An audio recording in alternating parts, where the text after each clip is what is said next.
No explosion? Not cool. Shaboom! Wait! I have to warn my teammates! Whoops! Guess they'll never know.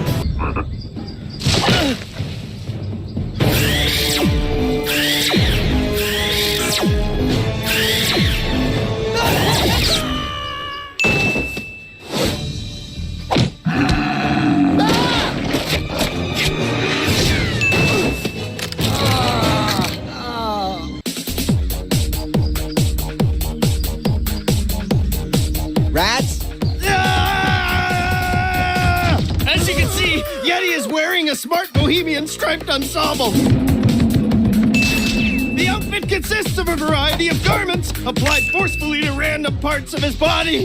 Yeah! Go team man! Shabam!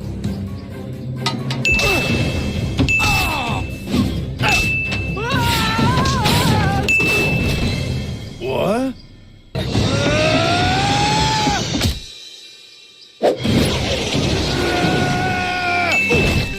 Game over! Am I done all my lives? Those were some pretty great moves up there. Thanks. People don't give us gamers much credit, but... Oh! That'll teach you to laugh at a beautiful lady! Any last words before your ride to loserdom? Yeah, can I get all my handheld game systems back now? Sam! Wait! Hey, you came to see me off. Aw, I'm gonna miss you. Here, call me, okay? I may have lost the game, but I won the heart of the girl of my dreams. Oops. Yeah! Lightning comes in first! Shabam!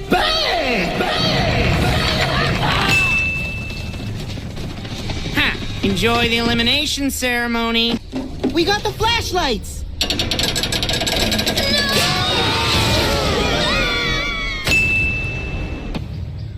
They're really cutting it close. Mm-hmm.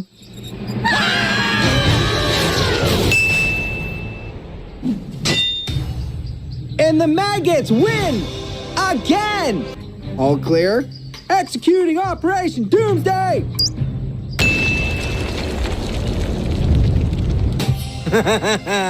Any last words, Cadet? Brick, wait! One side, I've got a jeweler to see and a bank account to open. The catapult is for exits only.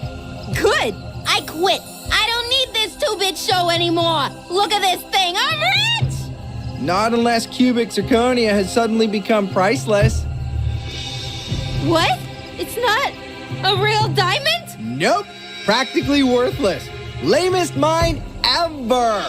Why do you think I dumped all that waste in there? Wait, I changed my mind! Maggots, you're down a player.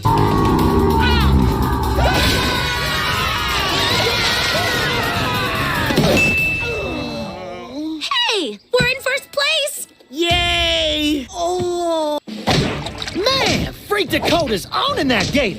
Not that I couldn't do the same! Oh, really? Well, here's your chance. Friends? Ready to fly, Dakota? Hello?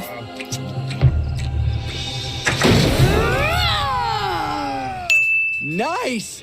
2 for the price of 1. Mike, go check if it's safe. Yeah.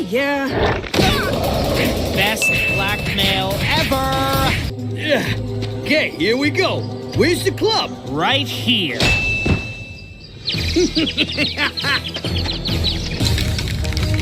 Score 1 for the Scoutmeister. Huh? Lightning for the win!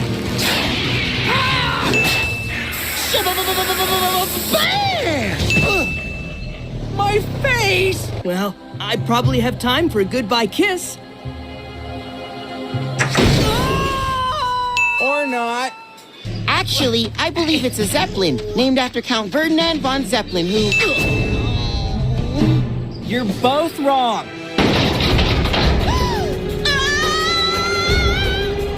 everyone, just be cool. There's a parachute built into it.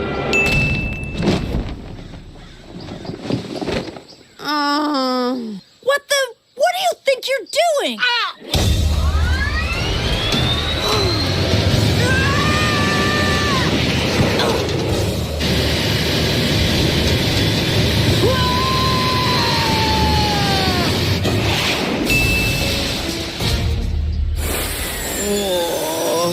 Who will fly high? Who will crash and burn? Literally. And how many jammies will I win for this episode? Man, they really hate each other now, huh? I feel another jammy coming on.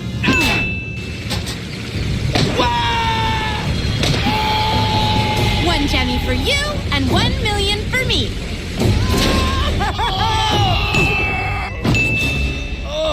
I think I sprained my stubble. Don't try to stop me. I've got gold statuettes and I am not afraid to use them. I've got you, my precious. Hey, Bird Brain! Huh? This is for Mike! Goats, fire!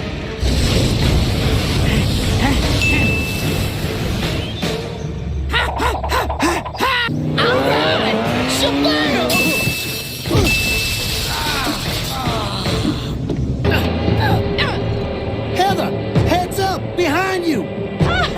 Do you actually expect me to fall for your pathetic little diaper?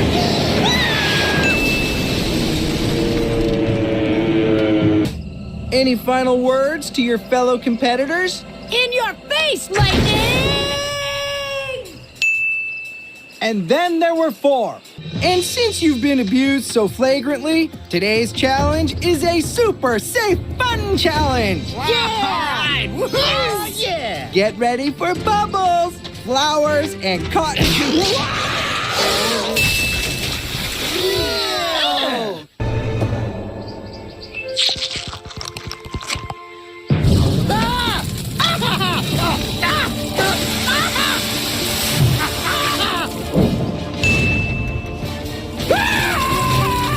Dinner is served. In your face! Oh, it burns! Spicy. Okay, I give up! You win! Let's make it official. Maybe I'll come back for her, if I remember. Tracking collars. I've been duped.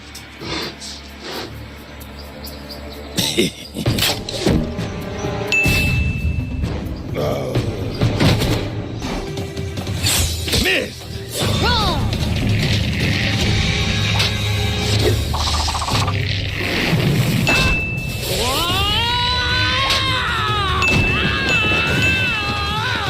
Man! You see, Scott, the hurl of shame is both shameful and painful. So, I arranged for a friend to share your journey.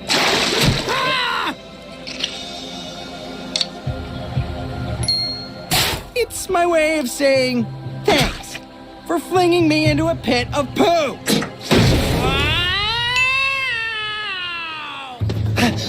Okay, according to this map, I just have a few more feet to go. There.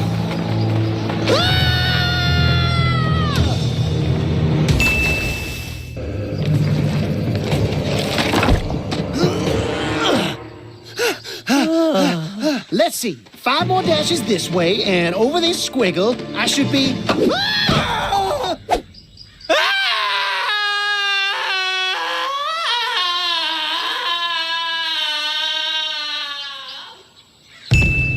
Hey, Zeros! Watch and weep at the hero! No way! Friendship finale, more like frenemy finale. Bon appetit and bon voyage! Whoops! She forgot her toxic marshmallow of loserdom. Oh well. Chef, dispose of it so it's not dangerous.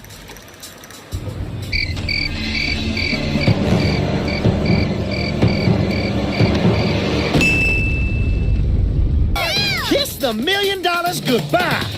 Correction, kiss your butt goodbye. Woo! Captain of the track squad. Yeah, my great-great-grandfather... No! Ow! Quit being a hero and fight! Ow! Yorsha! What the? What's happening? Oh, nothing. I just turned you into a giant magnet.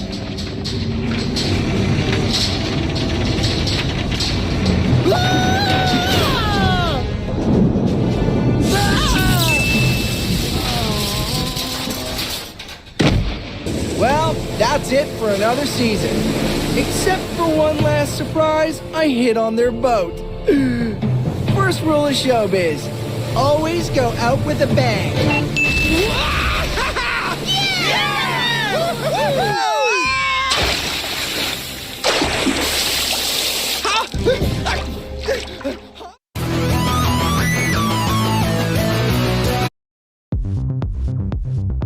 It is no surprise to viewers when they hear about the drama that occurs both on and off of reality TV shows, and the fictional ones are no stranger to this as well. With the key word right in the title, the Total Drama series brings some serious, outrageous happenings to the show. However, despite the insanity and severity of the occurrences to the characters, very little do we actually see anyone get reprimanded for these actions. So, which characters in the show are overdue for a trip to the slammer, and which ones are first-time criminals? I'm Caleb with Wicked Binge, and this is Sentencing Total Drama Characters for Their Crimes. Let's start by going over the crimes of the characters from the first generation of the show, from Total Drama Island through Total Drama World Tour. Who better to start this sentencing off than the main host of this series, Chris McLean? Anyone who's watched any amount of Total Drama knows that this host loves to put his contestants in danger, and it only increases with every season. Right from the very first episode, the campers are forced to die from an extremely high cliff into a small safe zone within shark-infested waters. Over the first 3 seasons of this series, Chris forces the teens to eat all kinds of disgusting foods, fend for themselves in extreme environments, and attack them with various projectiles, all in the name of creating an exciting reality TV show. Throughout this show, Chris is well aware that a lot of his actions are harmful and or endangering to the campers, but shows no concern to address the safety as he enjoys the torture. Which means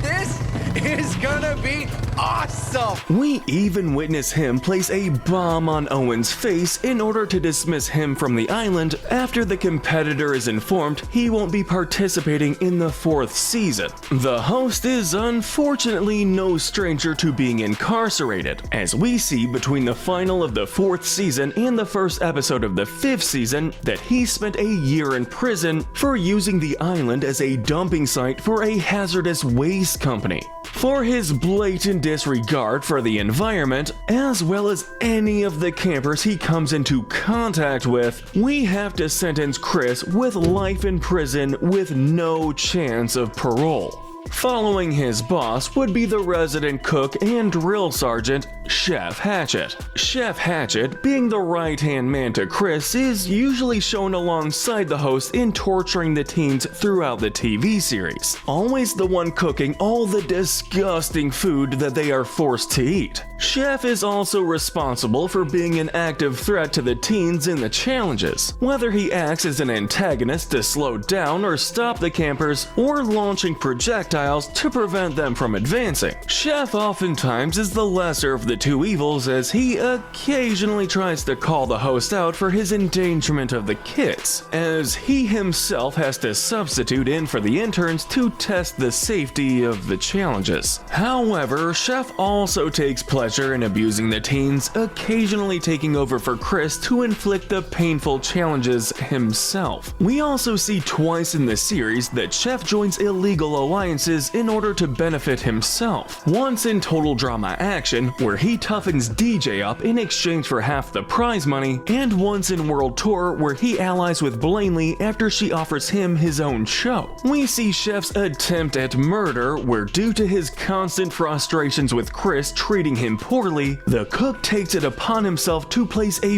bomb on Chris's boat, blowing him up in the finale of the 4th season. However, as Chef comes to Chris's aid to bail him out of jail, it seems that there's no hard feelings between the two. Chef definitely isn't as malicious as Chris when it comes to his crimes, but he definitely isn't innocent either. For this, it seems also serve life in prison, but should be offered the chance for parole. Moving from the crew of the show, we move to the first of our contestants, Duncan.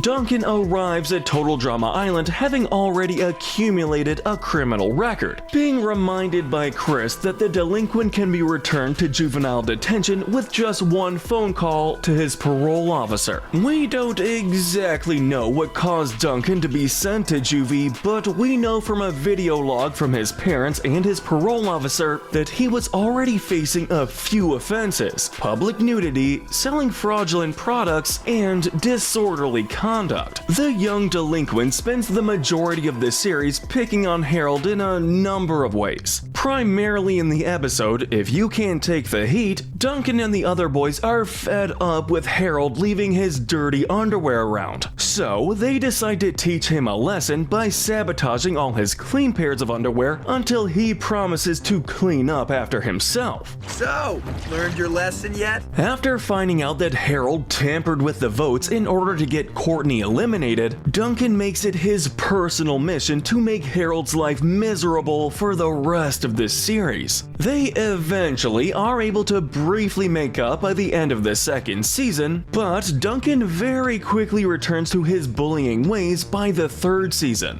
Duncan is also no stranger to vandalism. He would be seen occasionally spray painting different parts of the island with his skull and crossbones tag. In Revenge of the Island, Duncan is brought back to demonstrate the challenge for the new campers, but ends up running off to destroy Chris's monument to himself. Also, during Total Drama All-Stars, to avoid being perceived that he's getting soft, the delinquent blows up Chris's personal cottage to prove he's still tough. He's excited about the prospect of returning to juvie, but quickly learns that his act will get him landed in prison proper. It's very fitting that Duncan ends up in jail, likely for 10 years and a fine of $250,000. Another contestant who needs reassessment is Ezekiel. Though he doesn't play much of a role as an antagonist in the 1st season, outside of making some misogynistic comments, this homeschooled teen becomes a minor villain from Total Drama World Tour onwards. After initially being kicked off the show, Chris gives Ezekiel the chance to come back only if he's able to kidnap all the contestants in London before they catch him. I was gonna let him back in the game if he could avoid getting captured.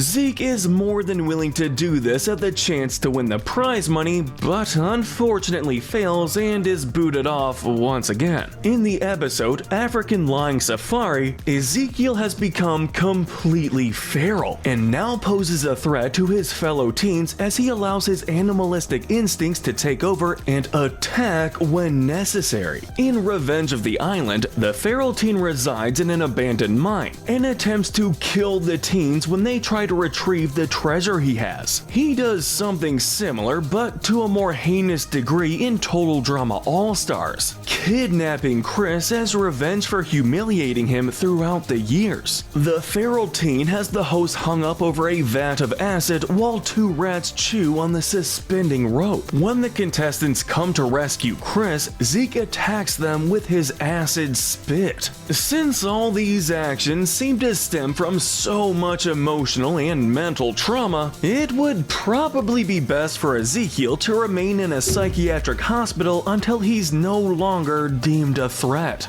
It wouldn't hurt to probably add on a no-contact order for his relationship with Chris as well, regardless of whether the teen turns over a new leaf. Our first female felon of the list, we move on to Sierra. Though she prides herself on being a superfan of Total Drama contestant Cody, the lengths that she has gone in order to prove this in the show are downright disturbing. Sierra divulges a lot of personal info about Cody despite not being directly involved with him in any way. I also happen to know that your birthday is April 1st. She reveals that she posed as a telemarketer and got all the information from his aunt. She constantly takes his things for her own pleasure, such as a shoe to sniff on or a toothbrush to use. Ugh. In one episode, Sierra managed to swipe all of Cody's underwear, forcing him to use his swim trunks. This fangirl also has a knack for invading the young boy's space in the hopes of touching him in any way possible, most often when he's unconscious. She's rubbed his feet and made him suck her thumb, causing Cody to create a bell system around his seat in the plane in order to alert him to her invasions. Sierra has also made several inappropriate advances towards Cody throughout this series, but primarily in Total Drama World Tour. In addition to the aforementioned invasions, the fangirl has kissed the young man without consent on multiple occasions, and made several flirty remarks about his physical appearance much to his discomfort. Someone they really like. She even attempts to get him to marry her without his consent and tries to use a Chinese love tea in order to make him be more attracted to her, despite the fact that he turns out to be allergic to it. Because of her obsessive nature endangering Cody's well-being, it would go without saying that she would need to have a hefty no-contact restraining order. Sierra seems crafty enough to potentially work her way around this, so it might be worthwhile for her to spend 2 years in prison as well to drive the point home. On to another TV personality, we have Blaney. Blaney is brought into the Total Drama World Tour by accidentally winning the chance to join into the competition, and immediately tries to flex her role in the TV world. She manages to get Chef Hatchet to join into another illegal alliance by influencing him under the promise of getting him his own show with her connections. And I've always thought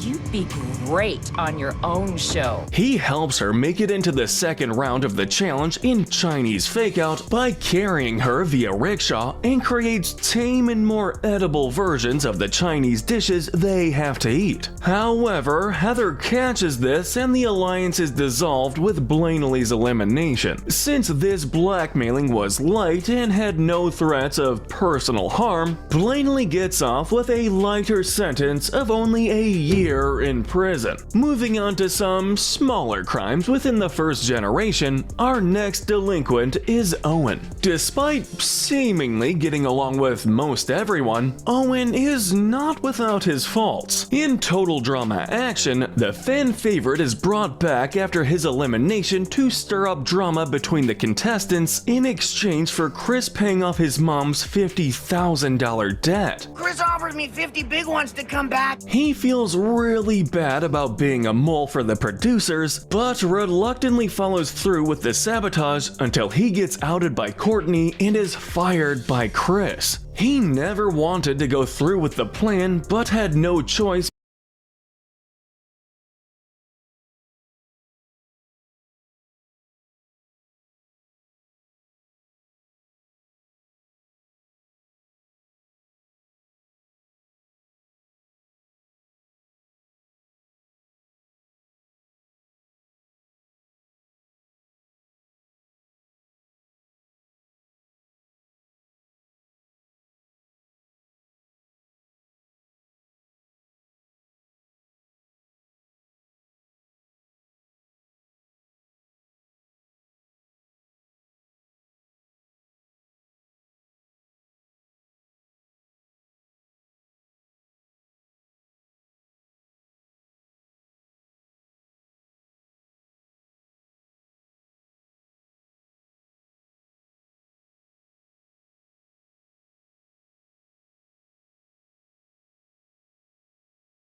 because of the financial crisis his family was in. On top of this, Owen is unfortunately no stranger to appearing nude in the show, primarily whilst sleepwalking. He has admitted that these episodes happen after he eats baked beans, so that at least can be deterred. But there's no real excuse for the few times he consciously does it. For these two minor instances, it feels best to give Owen community service to do, as he's a well-meaning person and almost never has intent to hurt anyone. The final criminal for sentencing on this list is Eva. Right from her arrival on the island, Eva makes it very clear that she is tough and not someone to be messed with, terrifying her fellow campers. In the Big Sleep, Eva threatens to hurt Chris for making the teens do a run around the lake before they get fed, but is held back by Duncan and Jeff. Courtney supplements this by mentioning how she'd also thrown her suitcase out of the window and broken a lock on one of the bathroom doors. Heather takes advantage of these rage issues by stealing Eva's MP3 player without her knowing, forcing the angry teen to take her aggression out on her teammates until the item is coughed up. Once Heather makes her play, Eva is subsequently voted off by her team. She returns in no pain, no game, and immediately begins to direct all her hatred towards Bridget, the remaining former Killer Bass member. Eva gives the former teammate various death threats and insults, even enraging others who come to Bridget's defense. Whatever. I'm still gonna win. When the confessional videos are shown for the elimination ceremony, Eva says in hers that if the teams don't want to end up in body bags, they should refrain from voting for her. Unfortunately, everyone votes against Eva and she's forced off the island in a straitjacket. For her first criminal offense, it seems fair for Eva to be put on probation and continue taking the anger management classes she claimed to be taking in the show. And with those sentences laid out, court is adjourned. Let us know what movie or TV series should be next up on the docket. Hit that notification bell and binge more of our sentencing videos. Thanks for watching.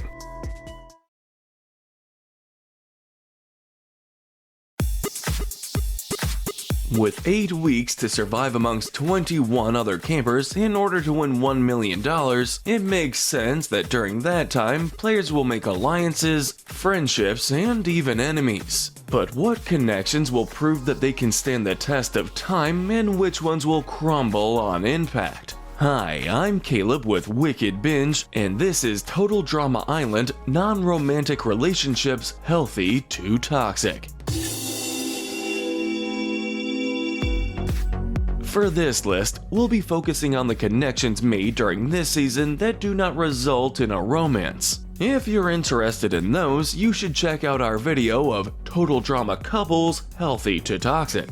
We'll be diving into the bonds and relationships formed amongst the 22 campers, as well as Chris and Chef throughout the 8 weeks spent at Camp Wawananakwa. With that clarification made, let's start with the healthy and friendly relationships that are made. Our gold medal of healthiness goes to Lindsay and Sadie. Though they don't interact as much as the other campers, the notable bond between these two happens in Phobia Factor. While sitting around the campfire with the other campers, one by one they all share the things that they're scared of. Sadie mentions that her worst fear is a bad haircut, causing Lindsay to agree and take back her initial fear of walking through a minefield in heels. When the challenges started, both girls are tasked with wearing mullet wigs for the entirety of the day. They share visible discomfort as the wigs are put onto them. When they take off the wigs at the end of the day, they both compliment one another about how cute they look. I totally forgot how cute you are. It's a sweet moment between the two, coming off of Katie's elimination and Sadie being upset about her best friend leaving. Our silver medal of healthiness goes to the connection between Lashana and the majority of the cast. With the exception of Heather, Lashana creates really great vibes with a majority of her fellow campers. She's really friendly with everyone when she first arrives on the island, save for a minor misunderstanding with Harold. Lashana is no stranger for standing up against those who pick on her fellow teammates. She stands up for Beth in a few arguments the latter has with Heather, and is an ally to Gwen in Heather's constant assault to get the goth girl voted off the island. Lashana also stands up for Bridget after Eva returns to camp, and makes it her personal mission to make her former teammate miserable. In the episode Hot Camp Tour, several eliminated players make mention of how great a player Lashana is, and how there's really nothing negative anyone can say about her. When given the chance to choose who gets eliminated next, Katie and Sadie mistakenly vote for her, thinking Chris was asking who they wanted to have join them at the resort. To have her here? Definitely Lashana. This causes a chain reaction of players saying her name and inadvertently voting for her. Lashana may have been unfairly voted off, but she's seen as one of the most well-liked campers in the group. Our bronze medal of healthiness goes to Beth and Lindsay. These two become connected due to them joining into an alliance with Heather. Outside of their involvement in the alliance, we don't see much interaction between these two. In the reunion special at the end of the series, it's revealed that Beth and Lindsay have become best friends and spent a lot of time together since Lindsay's arrival to Play a Day Losers. If you win and you buy France, will you have me over? For sure. When given the chance to compete for $1 million, these two immediately pair up and eventually qualify to compete together in the next season. Next up is BFFs Katie and Sadie. When we're first introduced to these two, we learn that they've been friends for a very long time, even getting chicken pox together. They are devastated to initially be on separate teams, but manage to convince Chris to do some swapping around. Katie and Sadie do everything together, including falling asleep. In the episode The Sucky Outdoors, the two girls stop to eat some blueberries and get separated from the rest of their team. Katie and Sadie attempt to find them, but end up getting lost in the woods. Because of this, Sadie begins to call out Katie for her lack of direction, and they get into their first fight. You're not exactly the best with, direction. The two girls point out each other's flaws, with it culminating at Katie's response that she believes she's prettier than Sadie. They put their fight on hold to find shelter from the storm and eventually join back up with their team in the morning. The late arrival of the two girls causes the killer Bass to lose the challenge, and Katie ends up getting eliminated. Sadie is distraught that Katie is gone, but reunites with her friend once she's been eliminated. These two show that a fight can't stop years of friendship. Following after are Gwen and Owen. This duo doesn't have a lot of interaction until the final few episodes. In I Triple Dog Dare You, Gwen convinces Owen to give her half of his challenge freebies and to force Heather to complete all dares given to either of them. She does this by promising half the prize money if she wins, or splitting a box of donuts if he wins. I'll swing for a box of donuts. In the finale, Gwen mentions that Owen is one of the few people that made her experience at camp relatively tolerable. She gives Owen a muffin she believes came from Trent and states that she'll follow through with her plan to split the prize money if she wins. After finding out that Owen plans to use the money for a giant party on a yacht, she calls out all the supporters to swap to his side at that revelation. In Gwen's ending, Owen is happy for her to win, and even happier that she may plan to throw a party as well. Coming up next are DJ and Jeff. These two become fairly good friends due to being on the same team and even join in a guys' alliance. More on that later. Jeff tells DJ of his attempts to win over Bridget, but DJ is quick to mention how Jeff should stop trying to make moves towards her and let her come to him instead. You want the bunny to come to you so you don't make any sudden moves. DJ is such good friends with Jeff that he entrusts the latter to look after his bunny, only for the bunny to get eaten by a chain of animals and Jeff to tell DJ the truth. Next are Bridget and Gwen. The two girls begin to bond when the girls and guys are separated for a challenge of the sexes. They both appreciate Lashana and dislike Heather. Their biggest interaction comes in Extreme Torture, where the girls discover an anonymous romantic haiku poem. Each girl claims it comes from their crush, and they get into a small argument over it. After subtly trying to figure out which crush is the anonymous writer, Gwen and Bridget discover neither of the guys wrote it and decide to make up. Following them is Bridget and the girls prior to the merge. In Brunch of Disgustingness, the girls and guys are put together in teams to compete against each other. When Bridget moves over to the girls' cabin, she enters in on an argument in progress. The girls then divide the cabin into two sides and force Bridget to choose who she aligns with, either Heather and Lindsay or Gwen and LaShawna. Later in the challenge, Bridget helps to motivate her teammates at several points when they doubt being able to eat their disgusting food, especially Lindsay. After them are Jeff and Gwen. This pair gets their most involvement in Trial by Tri-Arm Triathlon, where they get handcuffed together for the challenge. In the feeding part of the challenge, Jeff's decision to savor the food frustrates Gwen as she wants them to finish as fast as possible. This is a contest. Whilst canoeing to Boney Island, Gwen becomes irritated by Jeff's stories about his friend Jay. Jeff then begins taking pictures of the wildlife, which pushes Gwen over the edge, telling him to take things seriously and stop pretending to be her friend. Jeff insists that he's not pretending and that he would have been her friend had they gone to the same school. He also decides to invite her to the next party he has after he discovers Gwen has never been to a party. This kindles a small friendship between the two. Next up is the Guys Alliance. The Guys Alliance starts out with Duncan, DJ, and Jeff. This alliance was able to quickly form due to all three guys being on the Killer Bass team. We mostly see this trio harassing Harold as comeuppance for the nerd constantly leaving his gross underwear everywhere.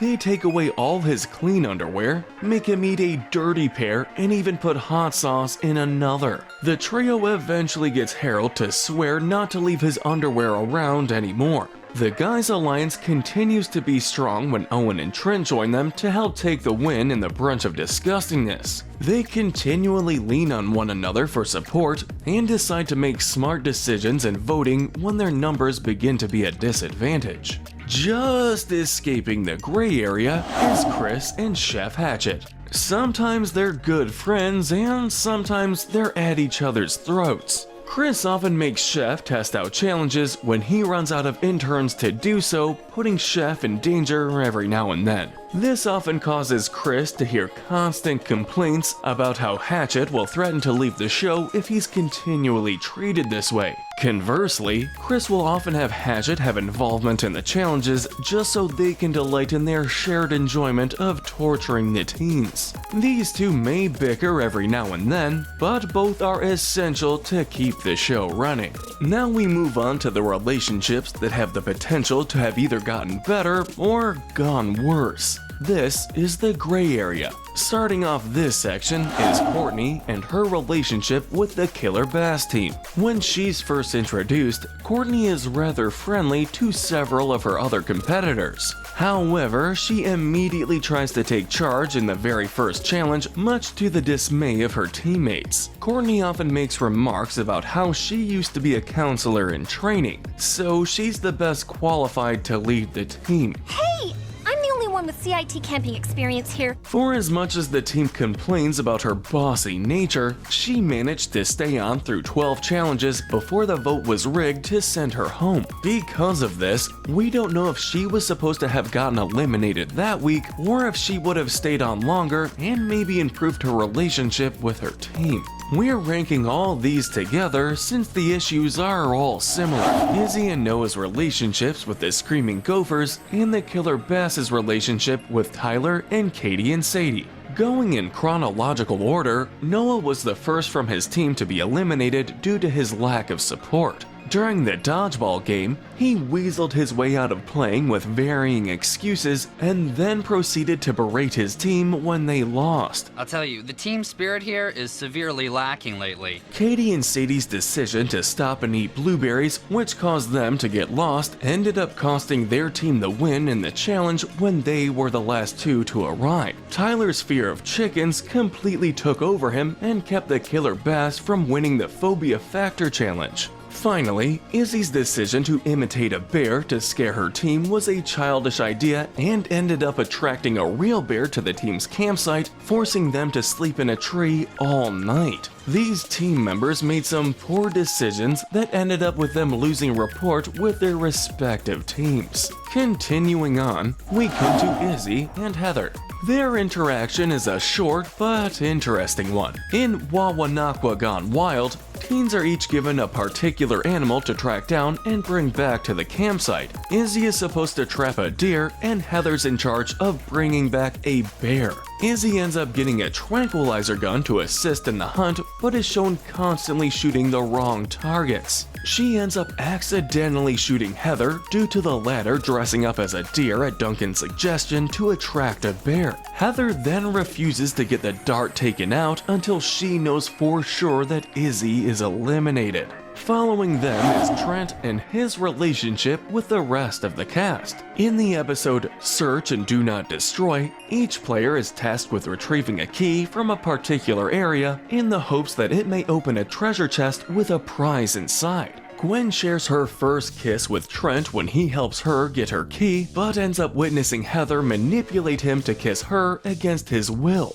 Later in the episode, Gwen, believing it to be real, recruits LaShonda to get everyone to vote off Heather. However, she ends up winning invincibility, so Trent is the only other vote and he gets sent home. They all initially believed Trent to be a two-timer, but were quickly relieved to figure out it was just another scheme of Heather's. After that is Cody and Gwen. Cody immediately develops a huge crush on Gwen, and it gets a bit out of hand. He insists on hanging around her when she tells him to go away, and he attempts to act like Trent, who he knows Gwen likes. In Up the Creek, Gwen is reluctantly paired with Cody and continually turns down his attempts to go out with her. I'm not going out with you. Cody eventually backs off and acknowledges her crush on Trent, telling her that the guitarist feels the same and that he's willing to put a bug in Trent's ear to make things happen. Gwen is excited at this prospect until she learns that Cody has an ulterior motive of getting her bra for a side bet.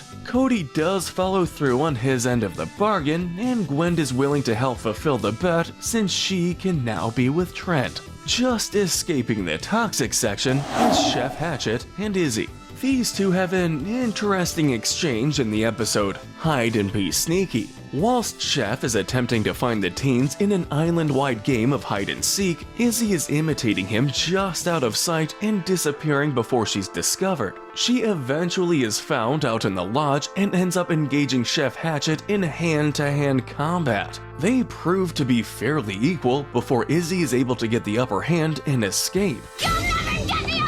Neither one seemed to intend to harm the other, but it was an interesting fight to watch. Finally, we reach the relationships that have no chance of recovering. These are the toxic. At the top of this section, we have Ezekiel and his relationship with the rest of the cast. This teen unfortunately didn't last very long on the show, as he points out at the end of the first challenge that the Screaming Gophers shouldn't have won with as many girls as they had on their team. When asked to explain, Ezekiel explains that guys are stronger and better at sports, which angers several of the girls and even gets him put in a chokehold. Guys are much stronger and better at sports than girls are. Jeff attempts to come to his rescue, assuming that Zeke doesn't also think that guys are smarter than girls, but the homeschool team immediately pipes up and confirms his belief. Next is Izzy and LaShawna. During the canoeing challenge to Boney Island, Izzy makes a suggestion for the Killer Best to flutter kick their canoes back since their oars were burnt.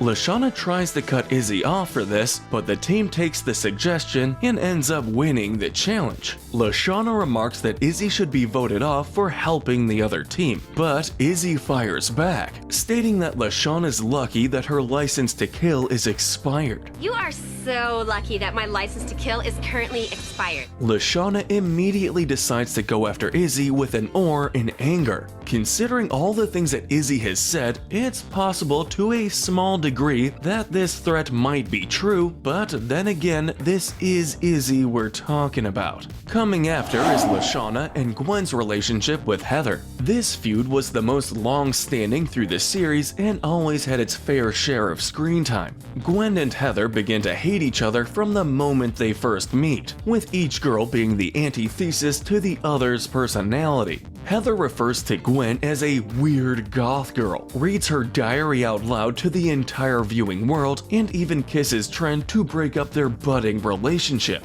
Gwen every now and then manages to get revenge, such as when she dumped Harold's red ant farm in Heather's bed. Lashana has a similar feud, but isn't picked on as much and usually fights back much more aggressively. When Heather refused to jump into the water in the first challenge, Lashana ended up forcing the drama queen into the water and initiated Heather's resentment for her. Lashana often stands up for Gwen and gets revenge against Heather for her, such as shredding Heather's clothes or locking her in the outhouse confessional just after Owen used it. Another notable feud is the one between Beth and Heather. The relationship between these two began in The Big Sleep, when Heather chooses her and Lindsay to form an alliance and promises to take them to the final three. She sets up unreasonable rules for the girls to follow, threatening to kick them out of the alliance if they disagree. It's like against the alliance. Beth had been consistently questioned about her alliance with Heather throughout the series, but finally stood up for herself in Paintball Deer Hunter. Beth gets tired of being bossed around and chooses to quit the alliance, ending up choosing to turn on her teammate and get into a mini paintball war. I'm tired of being your slave. Following them is Courtney and Harold. This duo doesn't have a good standing to begin with, as Courtney will criticize various things that Harold does that she finds annoying or disgusting. The toxicity in their relationship comes to a head at the end of Basics training, where it is shown that Harold rigged the votes to eliminate Courtney instead of being potentially eliminated himself. Harold did this as revenge towards Duncan for harassing him the whole season, so he decided to get rid of his crush. During their time at Play-A-Day Losers, Harold spends his time hiding from Courtney as she threatens to hurt him for getting her eliminated early. Bring his skinny, awkward little neck. While there is justification in Harold's actions, he could have handled it better. Our bronze medal of toxicity goes to Heather and Lindsay. Like with Beth, Lindsay begins her relationship after she joins the alliance initiated by Heather. However, due to her lack of intelligence, Lindsay ends up being manipulated for a lot longer than she ought to have. Heather often makes Lindsay do a lot of grunt work in order to make the other teens suffer, and has no problem insulting and abusing the blonde when things do not go her way. Now make yourself useful and clip my toenail. This constant abuse occasionally makes Lindsay question her relationship with Heather, but she relies on her belief that the two are friends. The final nail in the coffin comes during the episode That's Off the Chain, where Heather wins the challenge and Lindsay is eliminated due to technicality. Distraught by the fact that Heather wasn't sad about the elimination and never cared for her, Lindsay finally blows up in a profanity-filled rant. She acknowledges all the awful things that everyone has said about Heather and finally cuts the drama queen from her life. The silver medal of toxicity goes to the relationship between Eva and the cast. In the 24 hours since arriving to the island, we learned from Courtney that Eva had already caused a few instances of property damage due to her temper. When her MP3 player is dropped and taken by Heather, she immediately flies into a frenzied rage and accuses her teammates of stealing it. One of you must have stolen it. I need my music. She refuses to let them out of her sight until she finds her music player. When Heather returns the device, Eva immediately realizes that she let her temper get out of control and tries to apologize, only to get voted off. When she makes her return to the show, no one is happy about Eva coming back. She makes it her mission to get revenge against her former Killer Bass team for voting her off and begins to intentionally target Bridget. Eva makes several threats towards the surfer girl and even forces her to take on some of the difficult challenges in No Pain, No Game.